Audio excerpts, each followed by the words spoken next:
Hey, good afternoon, everybody. Welcome to Grand Rounds today. Today, it is my pleasure to introduce Dr. Alex Smith. Dr. Smith is board certified in pathology and blood banking and transfusion medicine. He is the medical director at LifeServe Blood Center. He's also an adjunct assistant professor of specialty medicine at DMU.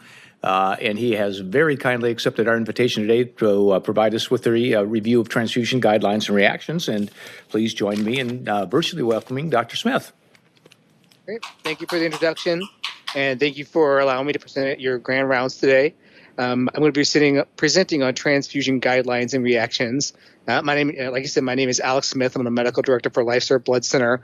Apologies, I was going to be there in person, but I've got one of the many colds that's going around.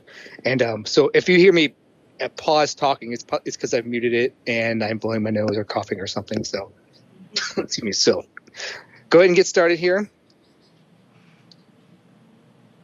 Screen to go. All right.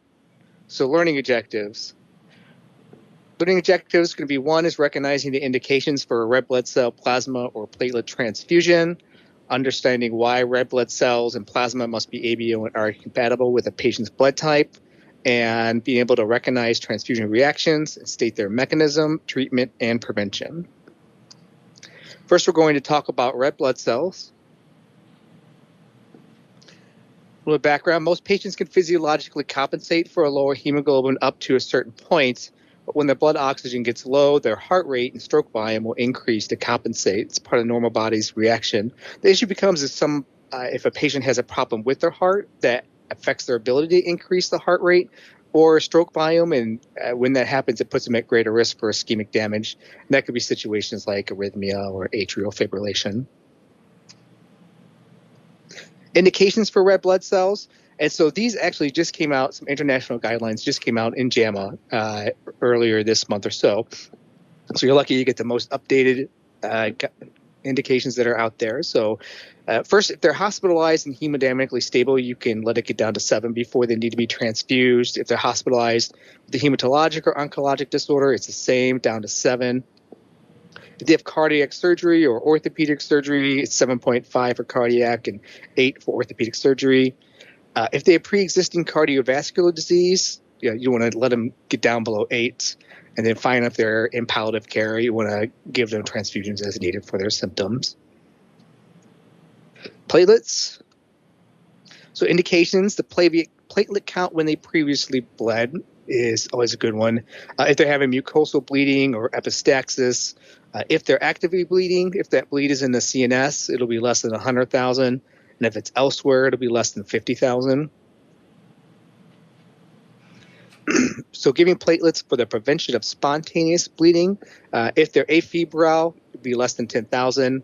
If they have a fever, infection, or some kind of inflammation, it'll be less than 15 to 20,000. And if they have acute promyelocytic leukemia, it's less than 30,000 to 50,000. So preparing for invasive procedures, if it's neurosurgery or ocular, less than 100,000. Most other major surgeries, you can get it less, let it get down to 50,000. For endoscopy, less than 50,000. A bronch with BALs, less than 20,000 to 30,000. Central line placement, less than 20. If you're doing a lumbar puncture, if a patient does not have a hematologic malignancy, it'll be less than 40,000 to 50,000. If they do have one, it'll be less than 10,000 to 20,000. And if they're getting neuroaxial analgesia or anesthesia, it'll be less than 80,000. Finally, bone marrow aspiration or biopsy, less than 20,000. Plasma. So plasma contains all soluble plasma proteins, including coagulation factors and the ADAMS and ADAMS TS13, the two most common needs for plasma. So indications, patients with multiple coagulation factor deficiencies who are bleeding or expected to bleed. This can be things like liver disease, DIC, massive transfusion, and so on. And is a therapeutic apheresis replacement fluid, so that's used in thrombotic thrombocytopenic purpura or TTP, antiglomerular basement membrane disease with diffuse alveolar hemorrhage. So I'm going to briefly go over the ABO system. This is just more put in here for a refresher and understanding why it's important that they're matched up. So with red cells, so there's actually lots and lots of different antigens that are on red cells like all other cells, but the most important ones for matching are ABO, so it'll be AB and O. And so patients that are group A will have the A antigen on their red blood cells. Patients that are group B will have the B antigen on their red blood cells. Group A and B will have both, and group O will have none. Just a picture showing what that will look like. And one of the important things about that is patients that have a group will naturally form antibodies to the other type of group. This just happens during birth because of bacteria in the GI system. And so patient who is group A will have anti-B. Patient who is group B will have anti-A. A group AB, they will have neither because they have both the antigens, and group O will have both anti-A and anti-B. So and I'll give a little matching here in a little bit. So Rh antigen is also known as Rhd or D. Patients without the Rh antigen are termed Rh negative. If these patients receive red blood cells with the Rh antigen, their immune system may see them as foreign and create antibodies against them. These are called anti-D antibodies. And the issue becomes is that they may hemolyze Rh positive red blood cells in a future transfusion, or if it's a pregnant woman, these antibodies may cross the placenta and hemolyze red blood cells of the Rh positive fetus. And that's called hemolytic disease of the newborn. So putting all these together in a nice chart, remembering that, for example, group A has anti-B and plus and minus here indicating Rh status. This is just a big table of what patients can receive what blood type. I'm not going to go into this in any kind of detail. It's just there for your reference. And the same is going to be for the plasma, but in this case, you're wanting to make sure that the patient receives plasma that does not have the antibody for the antigen that they have.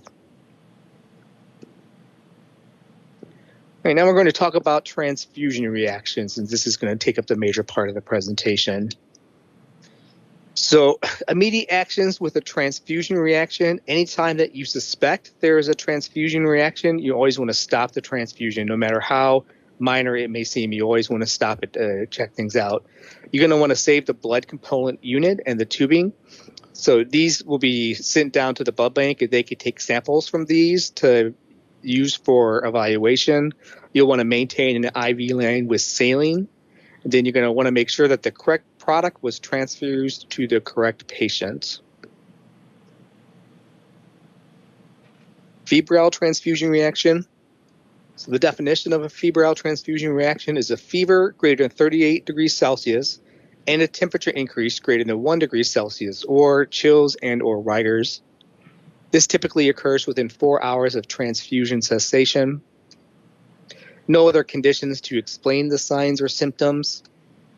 And this is usually not a serious transfusion reaction. It also is the most common transfusion reaction, happening in about 1 to 3% of all transfusions. The mechanism is caused by pyrogenic cytokines, and these can be in donor leukocytes that are floating around in the bag, or cytokines that have accumulated in the product or they've been stored over time. Management of these patients. So as always, you want to stop the transfusion and give them acetaminophen. If their rigors and chills are severe, you can give them a pyridine. You want to ensure that there's not a more serious cause of the fever. Again, this is one of those that can be kind of difficult to diagnose because a lot of patients in the hospital are having fevers and getting acetaminophen, so the fevers can come on and come off, and if it happens around the time there's a transfusion, it can be really difficult to tell if it was from the product. So prevention of these, like I was saying, because of the donor leukocytes that are in the unit, so we leukoreduce the blood products. It means just taking as almost all the white cells out of them, and this is universal today. All blood products are leukoreduced. Didn't used to be that way. It used to be able to you could actually leukoreduce them at bedside if you were really worried about it, but that doesn't happen anymore. Allergic transfusion reactions. So these are the second most common type of transfusion reaction. It occurs in about 1% of all transfusions. The mechanism is this. behind this. It's a type 1 hypersensitivity reaction. To mean mast cells or basophils are releasing histamine. It's usually due to something in the plasma reacting with pre-existing IgE antibodies. That could be either something in the blood product going in the patient, or the patient reacting to something in the blood product.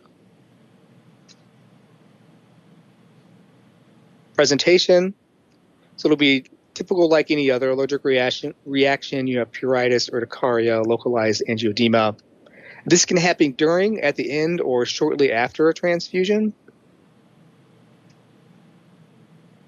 Managing an allergic transfusion reaction, first thing like always is you want to stop the transfusion, give them IV diphenhydramine, and if the patient improves, the transfusion can actually be restarted in these situations. And this is the only type of transfusion reaction in which this is allowed. Prevention of allergic transfusion reactions. So if the patient keeps having reactions, or if they're severe, you can actually wash up the blood products, so red blood cells, platelets. Will take as much of the plasma out of there as possible and replace it with saline. The disadvantage of that is that you have about 4 hours to get that product into a patient. And of course, you can't wash plasma because you're just basically washing everything out of there. So you do not want to pre-medicate with an antihistamine. There's still a lot of I still see a lot of pre-medication for blood transfusions, and you really don't need to do that anymore. One, because it does not work, and I've got an article from 2019 in the references of here that look at the studies of that. And then other part of it is there is a transfusion reaction. You want to know about it. You want to know if something's going on, and so you can treat it. And because other transfusion reactions can be pretty severe. All right, next we're going to talk about anaphylactic transfusion reaction. So epidemiology of this, it's about 1 in 20,000 to 50,000 transfusions. Mechanism is there's a sudden massive release of histamine and tryptase by mast cells and basophils, and it's usually in response to an IgE or an IgG-mediated immune reaction. And the most common one that you hear about is an antibody against IgA.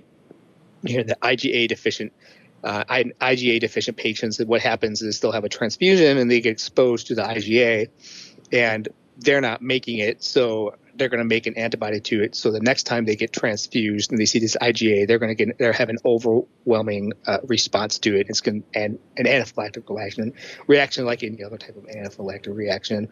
And the issue with this is that it can be life-threatening. Presentation: this is a medical emergency, and it can occur within seconds to minutes after the start of a transfusion.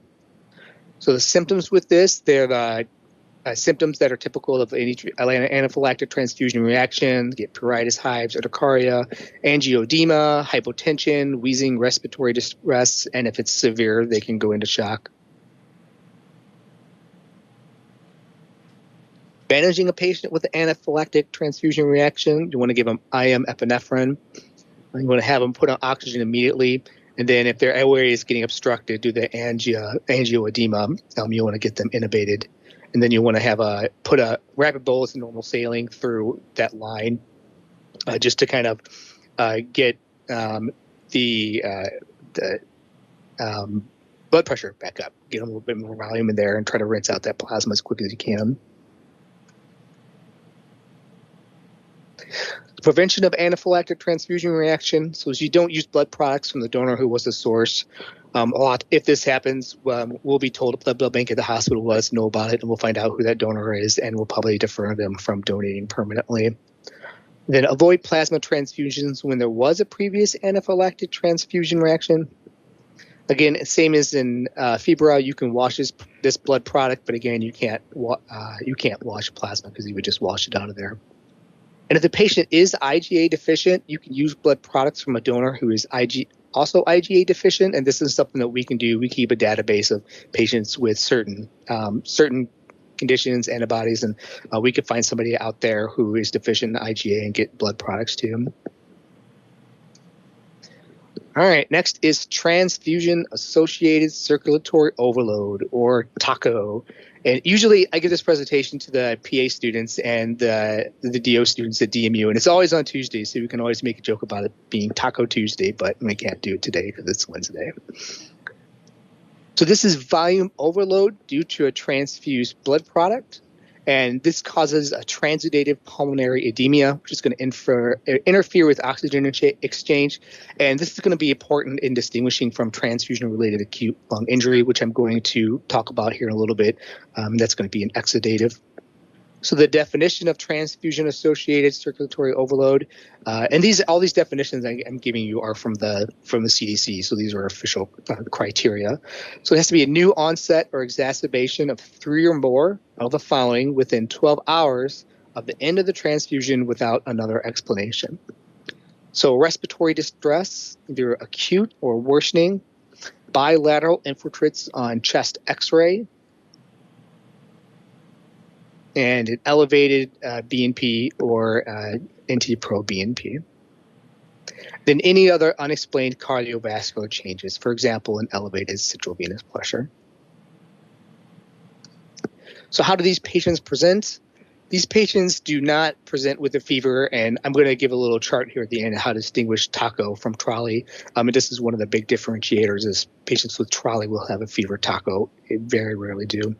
They'll have bilateral infiltrates on chest X-ray. We'll show a better picture of that here in a little bit. And they'll have other symptoms, mild dyspnea to acute respiratory decompensation, headache, hypoxia, hypertension, tachycardia. So this right here is showing a chest X-ray comparison. So the one on the left is a normal chest X-ray.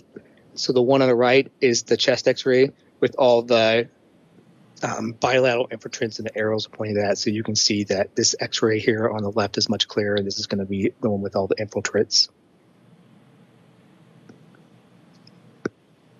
Managing these patients, you want to stop the transfusion. If their SpO2 is less than 90%, you want to give them supplemental oxygen.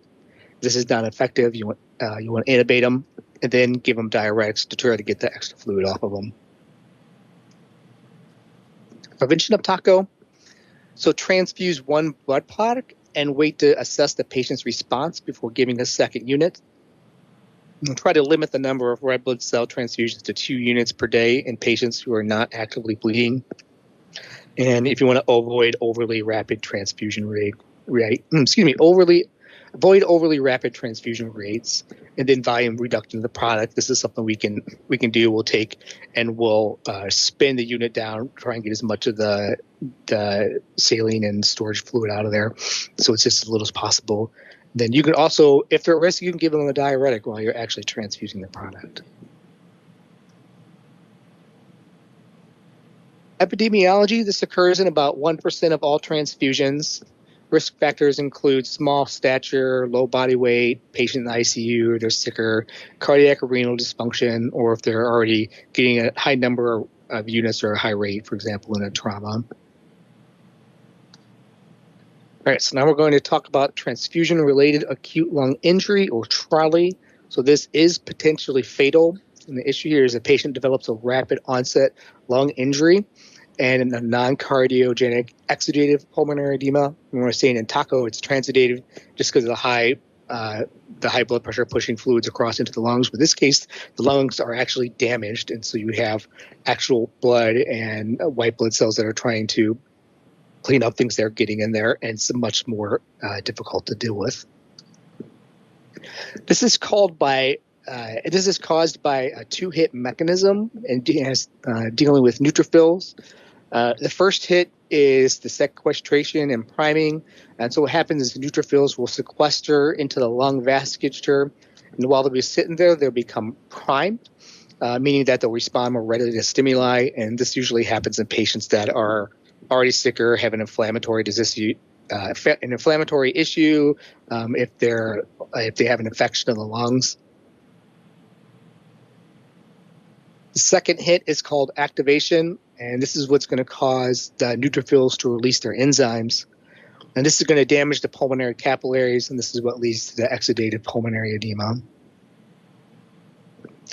This is due to factors in the transfused blood product, and this can be due to antibodies such as human leukocyte antigen and human neutrophil antigen, and bioactive lipids.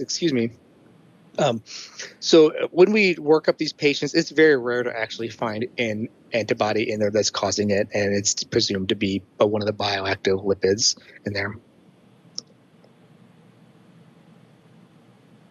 So the CDC definition of TRALI, so there has to be no evidence of acute lung injury prior to transfusion, and the ALI onset during or within 6 hours of transfusion cessation. Then hypoxia defined by any of these methods. So PaO2 over FiO2 less than or equal to 300 millimeters mercury. SpO2 less than 90% on room air, or other clinical evidence. And again, importantly, bilateral infiltrates on chest x-ray, and no evidence of left atrial hypertension, for example, in circulatory overload. So how does TRALI present? Like I said, up to 10 hours after transfusion initiation. Most of the times this occurs within minutes. And they'll have sudden hypoxemia, they'll go to fever, and those neutrophils being activated going to cause pyrogenic cytokines to be released. And this is one of the big differentiators between this and TACO. They'll have hypotension, and then they'll have, again, the bilateral infiltrates on chest x-ray. How do you manage a patient with TRALI? So as always, you will stop the transfusion, give them supplemental oxygen and ventilation. In this case, you do not want to give them diuretics because they can already have a low blood pressure, and by giving the diuretic, it's going to worsen their situation. The mortality is significant in these patients, but surviving patients, they do generally recover completely. How do you prevent TRALI? So a lot of this happens on our end. We'll permanently defer blood donors whose products were implicated in a previous TRALI reaction. So we supply plasma and platelets from donors who are unlikely to have HLA or HNA antibodies, meaning that they haven't been, these are donors who have not been exposed to foreign HLA or HNA, and this will be males, females who have never been pregnant, and females who have tested negative for HLA antibodies. Epidemiology of TRALI happens in about 0.04 to 0.1% of transfusions. This is the number one cause of transfusion-related fatalities. But it can occur with any blood component. Patient risk factors include being critically ill, if they're getting a massive blood transfusion, infection, surgery.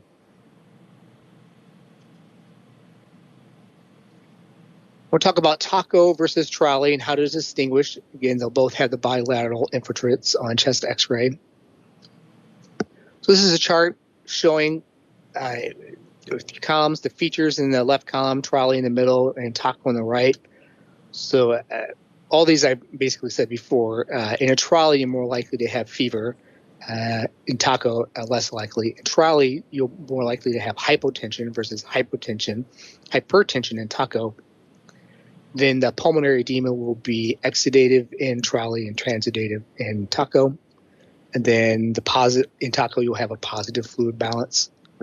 And the response to diuretics is significant improvement in patients with TACO. All right, we're going to talk about acute hemolytic transfusion reaction. So this is transfusion-associated hemolysis that occurs during or within the first 24 hours after transfusion. There are two types. There is immune-mediated and non-immune-mediated. The definition of acute hemolytic transfusion reaction is a hemolysis that occurs during or within the first 24 hours after transfusion, and new onset of any of the following. So back or flank pain, fever, chills, rigors, hypotension, DIC, evidence of DIC, example, oozing epistaxis from IV sites, hematuria, oliguria, anuria, or acute kidney failure. Excuse me. Definition continued, two or more of the following. For example, spherocytes and or schistocytes on your peripheral smear, decreased haptoglobin, elevated DH, and others that are on this list.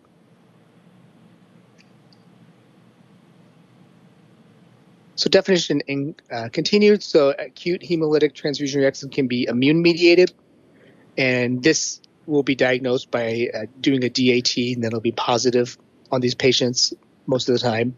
Also, so for non-immune mediated, they will have a negative DAT, and there actually has to be a physical cause confirmed in this situation. So that can be a thermal, osmotic, mechanical, or chemical. Managing patients with acute hemolytic transfusion reaction. So then this is a medical emergency, and you'll want to stop the transfusion. You want to provide hemodynamic support. Preventing these. So this is almost always due to a clerical error. And so the big way to prevent that is just ensuring that the right blood product goes to the right patient. I'm sure everyone here has been involved with this. There's lots of checks you have to do along the way to make sure that the patient is getting their correct blood product. Epidemiology, this is about 1 in 70,000 transfusions. Now we're going to talk about delayed hemolytic transfusion reactions. So these typically occur at least 24 hours after transfusion cessation, typically within 1 to 2 weeks, and it can occur up to 1 month after. And so, and this is due to an RBC antibody whose level was initially too low to cause an acute reaction. What happens is after they're re-exposed to the RBC antigen, and for example, is a transfusion, it'll cause the antibodies to ramp back up. And in these cases, the initial antibody is usually caused by a prior transfusion, pregnancy, stem cell transplant, solid organ transplant, and even sharing of IV needles. Managing patients with delayed hemolytic transfusion reactions. Again, these are almost always benign. And minor hemoglobin, and you want to monitor hemoglobin until the hemolysis is ended. And the big thing with this is most of the time you don't even know that it happens because it's usually you might have a little bit of hemolysis, but it's not enough for the patient to recognize on their own once they're out of the hospital or after the transfusion. But the more severe the hemolysis, the more frequent hemoglobin should be measured. Epidemiology, it's likely to be underestimated since symptoms are usually mild or absent, like I was saying a little bit ago. And then it's estimated to be in 1 in 800 to 1 in 11,000 transfusions. You can see that's a wide difference there because it's very difficult to estimate. Transfusion-transmitted infections. So this is a pathogen from a transfused blood product causing symptomatic disease in the recipient. The presentation, it's highly variable. It depends on a lot of different things, including the organism, what type of bacteria or virus it is, and depending on the patient's condition. And typically, the sicker the patient, the worse the signs and symptoms will be. So symptoms, fever is the most common in these patients. This may present immediately or hours later. And they can range from none to fatal. Again, it just depends on what the organism that is in there. And again, it's very rare for there ever to be a fatal transfusion-transmitted infection. So presentation, so temperature increase of greater than 39 C or an increase greater than 2 C, and this often happens suddenly. Also get rigors, a heart rate increase of greater than 120 beats per minute, or an increase greater than or equal to 40 beats per minute. An increase or decrease in systolic blood pressure greater than 30 millimeters of mercury. Managing patients with a transfusion-transmitted infection, you want to stop the transfusion. You want to start them on broad-spectrum antibiotics. And then once there's a TTI suspected, there'll be a culture of the patient's blood, and we'll culture the we'll culture the units that was transfused to them and see if we can get an organism to grow. And then the way this is actually, so if you get the same organism growing in the donated product and the patient, that's pretty much the clearest way to determine that it was the blood product that caused it. You want to provide supportive care. Prevention of these. So this occurs on our end at the blood center. So we will do a medical history screening of blood donors. For those of you that have donated blood, we have a whole list of questions that we ask you beforehand, and a lot of that is just pre-screening to make sure you don't have any kind of infection that can be transmitted. Then ensuring sterile techniques when we're collecting blood products, making sure that we're cleaning the site for the needle insertion. And then we test for a lot of pathogens beforehand. We test all for bacteria. We also do HIV, HTLV, syphilis, Chagas, a bunch of others. And then leukoreduction, we're seeing for this is when we take the white cells out of the blood products, and this happens to every blood product nowadays. But again, it's not 100%. It reduces the leukocytes by 99.9 to 99.99%, but that's still not 100%. So there is still a small risk, especially in the issue with it being with white cells is CMV. CMV lives in the white cells, and so that's why you'll see with kids, they'll not only want they'll all be leukoreduced, but they want the additional step of having a donor who is CMV negative, so you decrease the risk even further. So the risk for transfusion transmitted infection. So for bacteria, it's estimated to be 1 in 50,000 to 80,000 platelet transfusions. And this is because platelets are stored at room temperature, so there's a greater risk of bacterial growth. Red blood cells and plasma are stored in a refrigerator temperature, so it's much less likely that they'll grow in there, but it is still possible.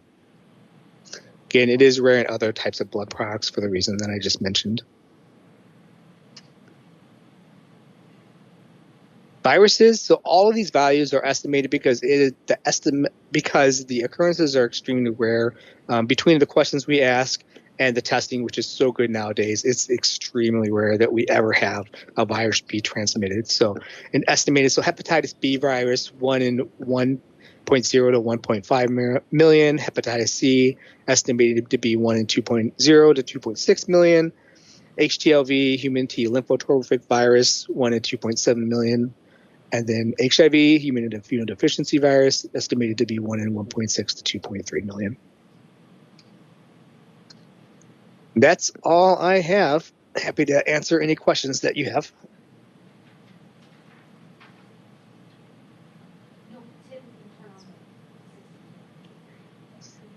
You can put them up in the chat too. Yes, I have a couple of questions and comments. Sure. Can you? I can't hear you very well. Hang on for just a second, please. Do you want me to go down there? No, I've turned the mic on. Oh, We can hear you now. Okay. Yeah, I can hear you. Turn the mics It's on. better. Oh, it's gonna Tim, turn. turn the ceiling mics on. Yep, you're good. Okay. Can you hear me, sir? Yeah, I can hear you just well. Okay. You mentioned on allergic transfusion reactions that they do not any longer recommend giving Benadryl IV pre-transfusion because it doesn't work, and if they have a reaction, you want to know about it. That seems kind of if it doesn't work, are you on the one hand you say it doesn't work, and on the other hand you're saying it works because it might mask the symptoms, and you want to know the symptoms if they're having a reaction. Did it used to be common practice to give Benadryl, but it's frowned upon now? Yeah, it used to be even, and you still see it in order sets that they here. Let me. Is my screen's not still being shared? Is it? Yes, it is. Oh, here. I'll stop it and I'll switch to my camera here. Okay. I know a patient who has hypogammaglobulinemia, and she gets gamma globulin about every. It used to be every month, now about every 6 weeks or 2 months, and they give her Benadryl IV slow push before they give it to her, and she's out like a light for 3 or 4 hours while they give the transfusion. And but you're saying that the Benadryl, a lot of times if they have a reaction, will will not be effective? Yeah, exactly. So there's a study, I put this in my references. I'll go down to it here. It's the one by Ning. It was in Transfusion in 2019. There's one that had done about 5-10 years before that, where they've researched just to see if these make a difference and they don't. And so, like I said, it doesn't matter. But like I was saying, I wasn't with the second part of that statement. I wasn't saying that that would mask it if there was. It was more just a general statement that there is something going on you would want to know about it. So that's probably not the clearest thing I could put in there. I apologize for that. But in this case, for the gamma globulin, I am not certain about that one. I don't deal with that product very much. I see. And whether that, so for that specific situation, I can't say off the top of my head, but I'm happy to look into that and find an answer for you. Okay. One other question. When you should give a unit of packed red blood cells. It used to be kind of if your crit was less than 25%, and then there was kind of another dictum that, well, you never give just one unit of packed cells. If you're going to give it, it should be low enough where you have to give more than one. Have you heard of that before? Yeah, that used to be common practice, was to give more than one unit at a time, and they really have gotten away with that, just with a lot of studies showing that one unit is plenty, and especially when they've gotten down and figured out what the cutoffs are for a lot of different things, and a lot of that in the past was because they didn't have a lot of the information that they have now. And the other part of that is because, from my side, blood products are it's a very it's a high valued commodity, because there is no matter how much you try, there's never going to be enough blood products out there. So we want to make sure that there's always plenty, and by making sure that patients are only getting blood products when they need them, and getting just the right amount that they need, it helps to affect the blood supply overall. And especially like if one of the hospitals has a massive transfusion, that's going to take a huge dent in the local inventory, and every little thing that we can do to make sure that the inventory is kept high. For an example, and like what you were talking about there, giving one unit instead of two. So it's acceptable if, let's say, they had I always use the term hematocrit rather than hemoglobin, and I don't know why. We would transfuse if there was a crit less than 25, and you talk about a hemoglobin of 8, which is a crit of about 24. So is there a reason why they would have the criterion be a hemoglobin rather than hematocrit? And is it you say it's okay to give just one unit now? Yep. Yeah. So I do not have an answer for why they do hemoglobin versus hematocrit. And whenever I see any of this stuff, I've been working in this field for 7 years now, and it's always been hemoglobin. So yeah, I just don't know why. I mean, you can use them both interchangeably. But then, and then what was your second question again? I apologize. It isn't necessarily frowned upon then to just give one unit of packed cells. Oh no, that's actually the way it should be. Yeah. That's Okay. the preferred way. And the only time, it's really the only time that we really are comfortable with giving 2 units if the patient is an outpatient. Yeah. And for example, they live far away, and there's going to be a while before they can get back, and their hemoglobin or hematocrit is already really low. Then it's give them an extra one so they don't have to make the trek out to get another one sooner than they would have to. Okay, thank you. Does someone else? I don't want to be hogging the conversation. Is there someone else? We got 20 minutes. Oh, okay. Let me tell you about a patient that I had. Okay.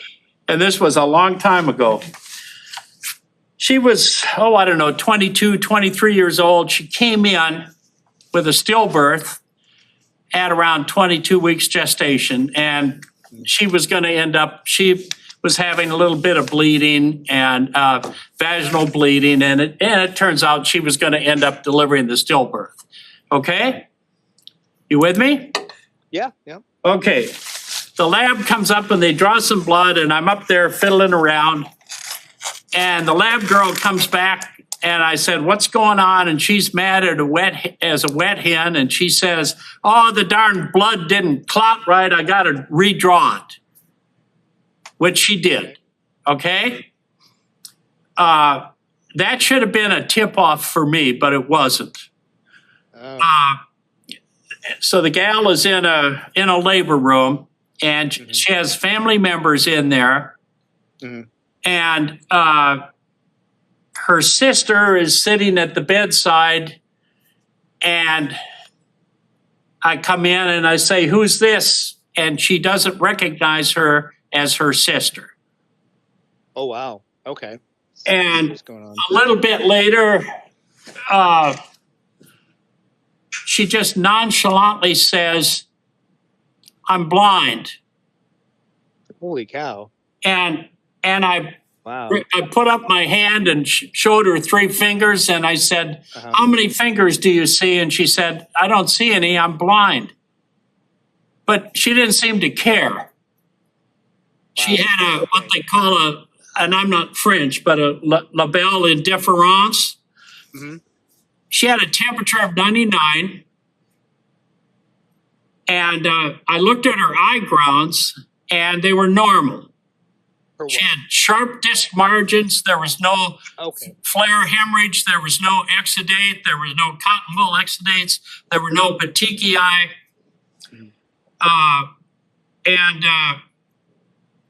It turned out it was a weekend, and I was in a small town, but we had an ophthalmologist, a real nice guy, and I said, "Scott, you got to come in and see this lady. I don't know what's going on." And he came in and he examined her, and he said, "John," he said, "her eye grounds look fine. I think she's blind." And she was not blind before this, just to make sure, right? That's right. That's right. She had waxing and waning neurologic signs. Okay. Yeah. Her platelets came back 45,000. I shipped her out. Okay. I had no clue what the hell I was dealing with. And I sent her to Mother Frances Hospital in Tyler, Texas. And she had a large hematoma in the occipital lobe of her brain. Oh my gosh. Wow. And they treated her with something that I had never heard of before. They treated her with plasmapheresis. Okay. They called in a hematologist, and he looked at her eye grounds, and by this time she had petechiae on her retina. And they exchanged her plasma. And now here it gets kind of technical, but she had thrombotic thrombocytopenic purpura, and I think it occurs about 1 in every 25,000 pregnancies, and wouldn't you know it, that is the only time I've ever seen it in my life. And so I was reading up on it, and what happens is von Willebrand's factor 8, is what makes blood clot. And the factor comes in, it's either a big glob of von Willebrand's or it's small little monomers. And the Adam TS13 enzyme is what converts the big globs to the little globs, okay? So what happens is these people use their gamma globulin to attack the Adam TS13 enzyme so that so that the big globs of the clotting factor of von Willebrand's predominate, and so many clots are formed in small vessels. So what these patients need is they need plasma with Adam TS13 in it, the enzyme, because their own gamma globulin has destroyed that enzyme in their blood. So apparently the plasmapheresis gives them the enzyme, and it gets rid of the autoimmune gamma globulin that they are producing. You with me? Yeah, I am. No, we have TTP patients not infrequently down here in Des Moines. It's the one we always see we get on Friday night at 5 o'clock. Yeah, so it's my understanding as I look at this. Let's say she had platelets of 45,000. You would be doing her more damage to give her a unit of platelets because she's consuming the platelets you'd be feeding the flames. She's consuming the platelets to make more clots. So what she really needs is plasmapheresis to get rid of the gamma globulin that is attacking the enzyme, and she needs the enzyme to make the small factors. And it's the only time I ever saw that. And I'll end the story this way. She came back to my office and saw me 3 weeks later, and she looked healthy as a horse. And I said, you got to go over to Dr. Sands, the ophthalmologist, right away. I'm going to call him. And doctor, she had 20/25 vision in both eyes. Really? Wow. We got rid of the clot. And Wow, good. She led a normal life, and fortunately, I never had to encounter her again. But wow, that's an amazing story, because we at TTP, it's one of those things where we treat it fairly regularly down here, because it's what it is if you have a patient come in with low platelets and hemolysis, like seeing your schistocytes on a peripheral smear, it's just you automatically assume that it's TTP until proven otherwise, because it can be very serious and even fatal, and for exactly the reasons that you're talking about. I know that it happens in pregnancy, but this is the first story I've heard of it ever happening in pregnancy, but it's kind of scary. I guess, do they know if the TTP was, did they think that was associated with the fetal death? I don't think they know what the etiology was. I don't know what the precipitating event was. I don't. I just. Man, that was a while back, and it just. But my antenna should have gone up when the lab gal said it won't clot right, but it didn't. The only thing I was smart enough to do was to transfer her to a large hospital, and where they had. And I think the other thing was it took time for the petechiae to be seen on her retina, because when Scott Sands and I both examined her eye grounds were normal, and it took time for the hemorrhaging to evolve. Yeah, interesting case though. Yeah, it's a really interesting story. And we have an apheresis team here at LifeServe that does transfusion. It does plasma exchanges and other kinds of apheresis procedures at the local hospitals. And TTP is something. It's most of the time they suspect it's TTP. They send a lab out for the Adams TS13, and most of the time it's not that. But we've seen two cases of TTP, and it's like when it's happening, it's obvious. So because we'll do the plasma exchange, and part of that is the plasma, giving the plasma which has the Adams TS13 in it to replace what they're low in, and also it just helps getting not only the antibody out of there, but all of the, because all of the red blood cells that are hemolyzed, they're leaking everything out from inside of them, causing all kinds of problems. But what's interesting is that when we do a plasma exchange, we store in a big bag all the plasma that's coming out that we've taken out of the patient and whatever is going in to replace them. But normally plasma is just like that bright yellow orange color, but in the patients with TTP, it'll be dark red. Like you can see that hemolysis is there very strongly. One of the ways sometimes it's hard to tell, but we'll take a flashlight and shine it back and through the bag, and you can just see it coming up bright red. And so that's also one of the ways we can be pretty confident that if there is definitely hemolysis going on, and it's probably TTP. So yeah, that was an interesting story. Yeah, thank you for sharing that. Yeah, thank you. So, and then I see we have a question in the chat.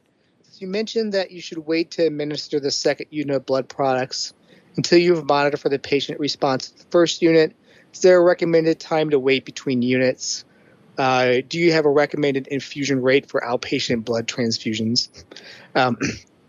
So I just want to say first off that we're really trying to focus on just giving one unit at a time if we have to. But yeah, as far as monitoring, their hemoglobin should be, it's usually within 15 minutes to an hour, you can check to see what their next hemoglobin value is. It doesn't take long for the red blood cells to distribute in the blood. And so it's 15 minutes to an hour to get that next blood draw to see what it is. And then recommended infusion rates for outpatient blood infusions, just whatever's normal. I can't remember off the top of my head. It's like, I'm getting confused with the grams per mil. Yeah, I'm not sure. I apologize. I don't remember what the infusion rate is, but whatever is considered normal or is fine. Thank you. All right. What other questions do you got?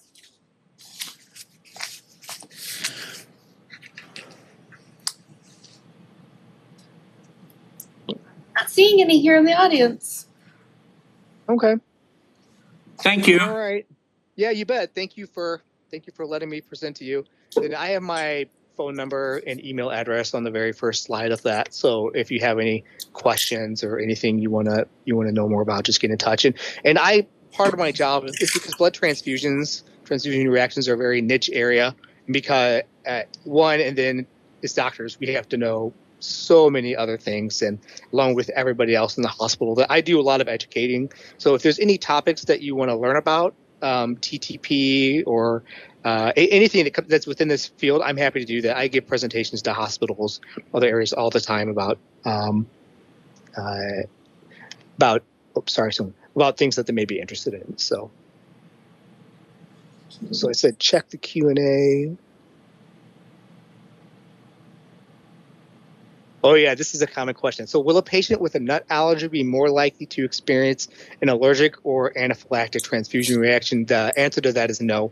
We're not exactly sure why, but this is something that they've looked at, they've done studies on, and it's a very logical question, and it makes sense, but no, this hasn't been an issue. There is one where it has been shown there is like a minor association. Was it an allergy to bee stings? I apologize. It's been a long time. It was something really unusual, but no nut allergy, anaphylactic reactions. It's a good question.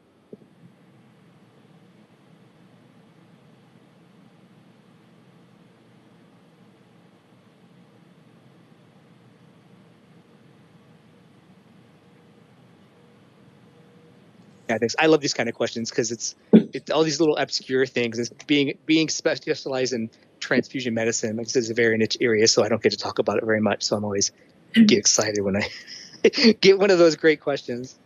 So, okay. Thank you, Dr. Smith. You bet. Anything else? No, but we'll definitely keep you in mind for other topics for sure if you're willing. So, You bet. Anytime. all right. Well, I'll be in touch later then. Thank you, Dr. Smith. Thank you. Bye-bye. Bye.